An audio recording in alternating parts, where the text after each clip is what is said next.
Hello students, welcome back again in our YouTube channel PHP Education Zone.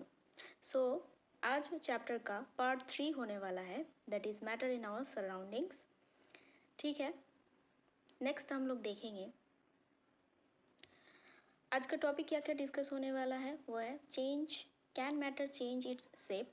इसके बारे में आज हम लोग जानेंगे कि मैटर क्या अपना शेप चेंज कर सकता है.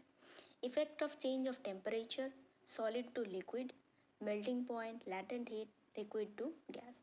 आज ये टॉपिक्स के ऊपर आज पूरा वीडियो डिस्कस होने वाला है. चलिए तो शुरू करते हैं. Can matter change its shape.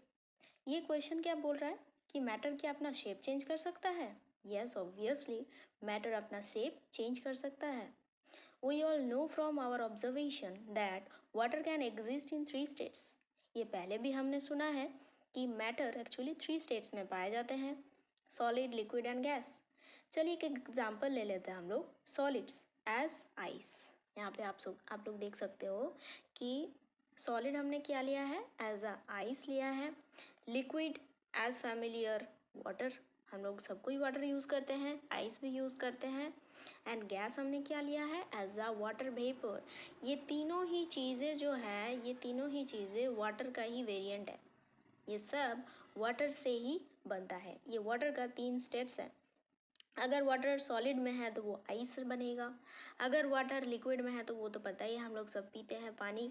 And जब वाटर गैस फॉर्म में आता है तो वो वेपर बनता है. आप लोगों ने देखा होगा जब पानी बॉयल होता है, पानी बॉयल होने के टाइम पे एक वेपर दिखा जाता है, बहुत ही कम दिखा जाता है वेपर्स. अगर आप लोग जैसे मान लो कि पानी बॉयल हो रहा है, ठीक है, ऐसे, और नीचे फ्लेम्स है, फ्लेम्स के ऊपर से ऐसे ना वेपर्स रेज करते हैं. अगर आप लोग ये जिस भी कटोरी पे, जिस भी बर्तन पे आप लोग पानी गर्म कर रहे हो, अगर वो बर्तन को ढक दोगे, ठीक है, ढकने के बाद आप लोग देखोगे कि वो जो वाटर वेपर हुआ था, वो वाटर वेपर कुछ देर बाद देखा जाएगा कि पानी में चेंज हो गया, मतलब लिक्विड स्टेट में आ गया है वही वेपर्स. ठीक है, तो मैटर वहीं से पता चल रहा है कि मैटर कभी भी चेंज हो सकता है, लेकिन किसके ऊपर डिपेंड कर रहा है, वो टेम्परेचर के ऊपर.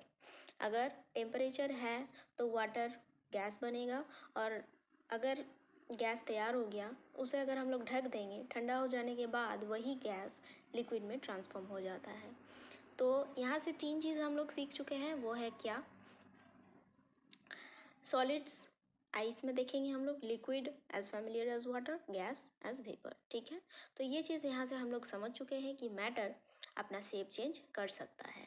ठीक है, नेक्स्ट अब हम लोग देखेंगे effect of change of temperature. ये अब देखेंगे क्या कि टेम्परेचर के वजह से क्या क्या चेंजेस आता है हर एक मैटर में. सबसे पहले जो हम लोग देखेंगे यहाँ पे वो है सॉलिड टू लिक्विड कैसे चेंज होता है. कोई भी सॉलिड लिक्विड में कैसे चेंज होता है. सबसे पहला एक चीज़ ध्यान रखना, ऑन इंक्रीजिंग द टेम्परेचर. अगर हम लोग टेम्परेचर को इंक्रीज करेंगे, ठीक है, कोई किसी भी चीज़ में अगर टेम्परेचर हम लोग इंक्रीज करेंगे, on increasing the temperature of solids, जैसे मान लो आइस.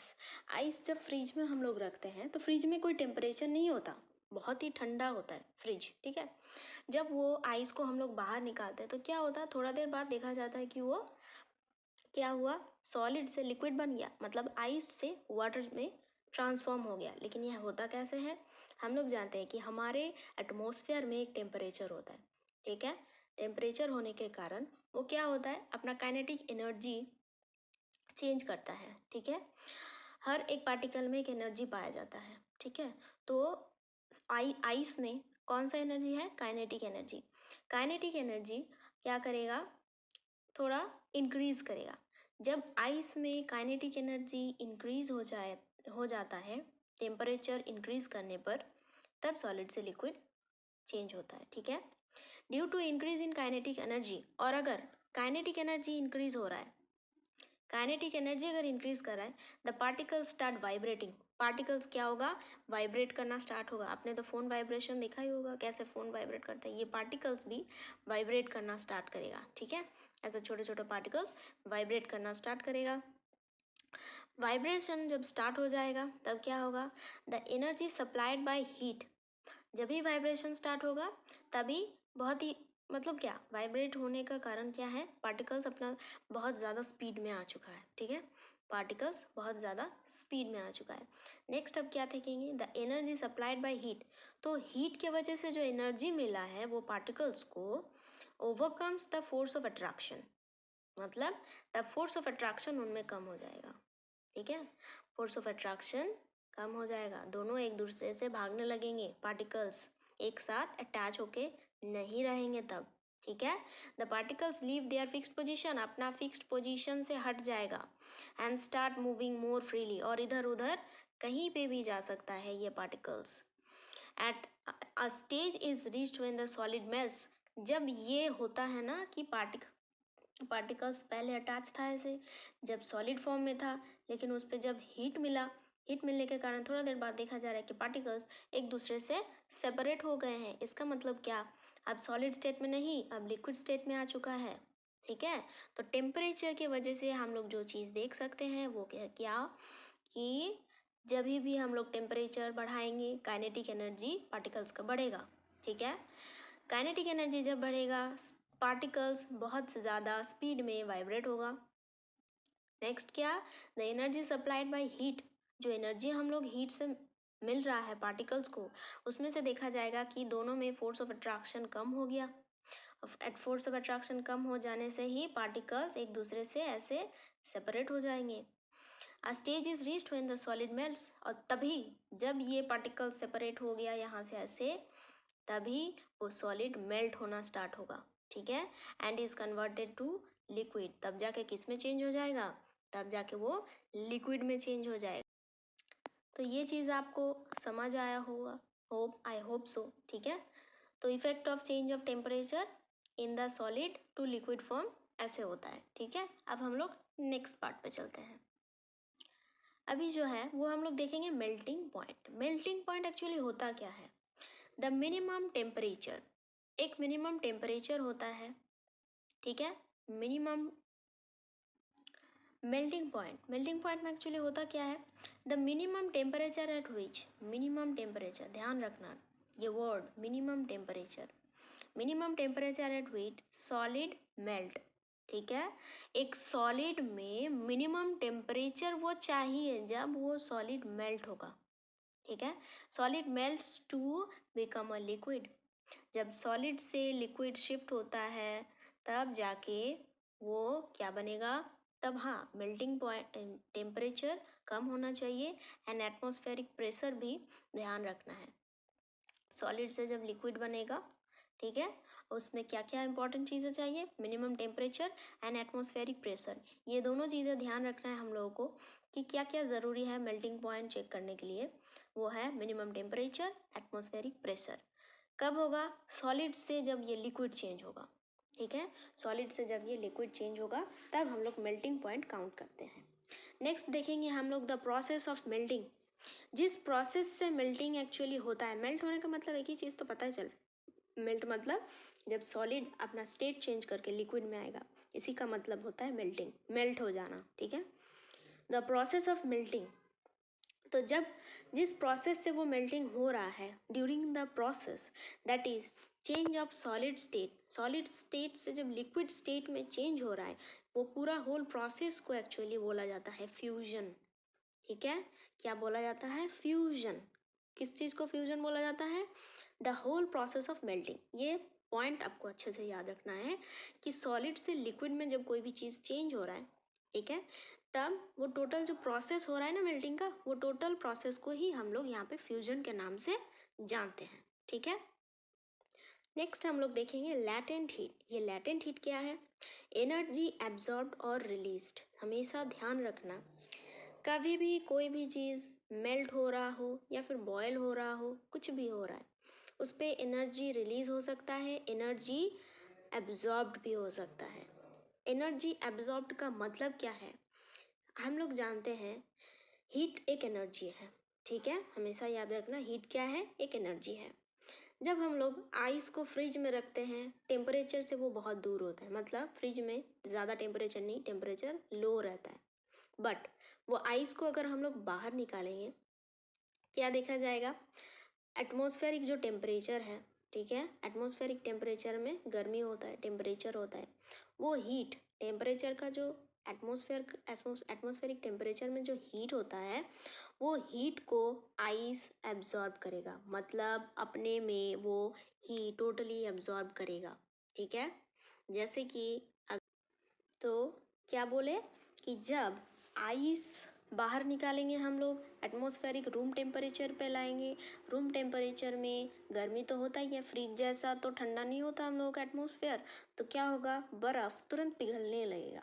मतलब क्या, बर्फ़ में क्या हुआ, आइस में देखा जाता है कि एटमॉस्फेयर में जो हीट है उसने वो एब्जॉर्ब कर लिया, ठीक है, वो हीट टोटली एब्जॉर्ब कर लिया। जब भी हीट एब्जॉर्ब कर लेगा, सॉलिड्स में जो भी पार्टिकल्स एक साथ अटैच हुए रहते हैं, वो हीट एब्जॉर्ब होने के साथ साथ वो पार्टिकल्स एक दूसरे से बहुत दूर चले जाएंगे, सेपरेट हो जाएंगे ऐसे, ठीक है। और सेपरेट हो जाने के कारण ही वो लिक्विड में शिफ्ट हो जाते हैं ऐसे, ठीक है, तब जाके वो लिक्विड बन जाएंगे। तो ये चीज़ हम लोग सीख चुके हैं कि एनर्जी एब्जॉर्ब कैसे होता है, और एनर्जी रिलीज होने का मतलब यही पानी, ठीक है। इसी पानी को अगर हम लोग, ठीक है, ये मान लो लिक्विड, ये लिक्विड का मॉलिक्यूल्स है, ये सारा लिक्विड का मॉलिक्यूल्स है, ये सब लिक्विड का मॉलिक्यूल्स जब हम लोग फ्रिज में डालेंगे, ये क्या होगा पता है, ये पहले ऐसा था लेकिन अभी ऐसा एक साथ सारा पार्टिकल्स ऐसे अटैच हो जाएगा। बोलो तो क्यों हो रहा है ऐसा, क्योंकि जिस इसमें जो हीट था ये टोटली हीट को बाहर निकाल दिया, पूरा हीट को बाहर निकाल दिया, ठीक है, हीट है ही नहीं इसमें। पहले क्या हुआ, हम लोग देखें कि आइस को जब बाहर निकाले उसने हीट एब्जॉर्ब कर लिया, फिर पानी बन गया, उसी पानी को अगर फिर से हम लोग फ्रिज में डालेंगे, फ्रिज क्या करेगा, वो तो ठंडा है, वो हीट को रखेगा नहीं, वो पानी में जो हीट है वो सारा हीट को बाहर निकाल देगा। जब भी पूरा हीट बाहर निकल गया, वो लिक्विड से तुरंत सॉलिड में ट्रांसफॉर्म हो जाएगा। तो ये चीज़ बहुत ही अच्छे से ध्यान रखना है कि एनर्जी एब्जॉर्ब्ड और released by a substance during change it's physical state, अपना फिजिकल स्टेट अगर चेंज हो रहा है उसका, मतलब सॉलिड टू लिक्विड हो गया, लिक्विड टू गैस, ठीक है, ऐसे अगर अपना स्टेट चेंज कर रहा है और तभी एनर्जी एब्जॉर्ब्ड भी हो रहा होगा, नहीं तो एनर्जी रिलीज्ड हो रहा होगा। जब भी ऐसा चीज़ें होता है तब that occurs without changing its temperature, अपना टेम्परेचर को बिना चेंज किए जब ऐसा होता है तभी हम लोग बोलते हैं लैटेंट हीट। लैटेंट हीट समझ आया क्या है, लैटेंट हीट कुछ भी नहीं, बहुत इजी है। जब कोई भी सब्सटेंस अपना एनर्जी रिलीज करेगा नहीं तो एब्जॉर्ब करेगा, कब, अपना फिजिकल स्टेट जब चेंज करेगा, मतलब सॉलिड से लिक्विड, लिक्विड टू गैस, ऐसे जब अपना शिफ्टिंग करेगा, ठीक है, तब उस टाइम पे। लेकिन हाँ, और एक चीज़ ध्यान रखना है कि अपना वो टेम्परेचर चेंज नहीं करेगा, अपना टेम्परेचर वो सेम रखेगा, ठीक है। तो इसी चीज़ को हम लोग बोलेंगे लैटेंट हीट, ठीक है। चलते हैं अब नेक्स्ट पार्ट की तरफ। When we supply heat energy to water, जब हम लोग हीट एनर्जी अप्लाई करते हैं वाटर में, पार्टिकल्स और भी ज़्यादा फास्ट मूव करने लगता है, particles start moving even faster, ठीक है। पहले जितना वो स्पीड में, हम लोग जानते हैं कि लिक्विड का पार्टिकल्स जो होता है थोड़ा थोड़ा दूर दूर होता है ऐसे, ठीक है, लेकिन अगर इसमें हम लोग हीट अप्लाई करेंगे ना तो ये और भी ज़्यादा सेपरेट हो जाएगा, मतलब और भी ज़्यादा दूर दूर हो जाएगा। जब ऐसे बहुत ज़्यादा गैप आ जाता है तब हम लोग क्या बोलते हैं कि ये किसका पार्टिकल्स है, गैस का पार्टिकल्स है, ठीक है। और ये किसका पार्टिकल्स था, ये लिक्विड का पार्टिकल्स था, ठीक है। तो जब हम लोग थोड़ा सा हीट अप्लाई करेंगे, हीट अप्लाई करने के बाद ही पार्टिकल्स अपना स्पेस ज़्यादा बढ़ा लेगा, मूवमेंट फास्ट हो जाएगा, मूवमेंट फास्ट होने से ही ये गैस में चेंज हो जाता है, ठीक है। At a certain temperature a point is reached when the particles have enough energy to break free from the force of attraction of each other.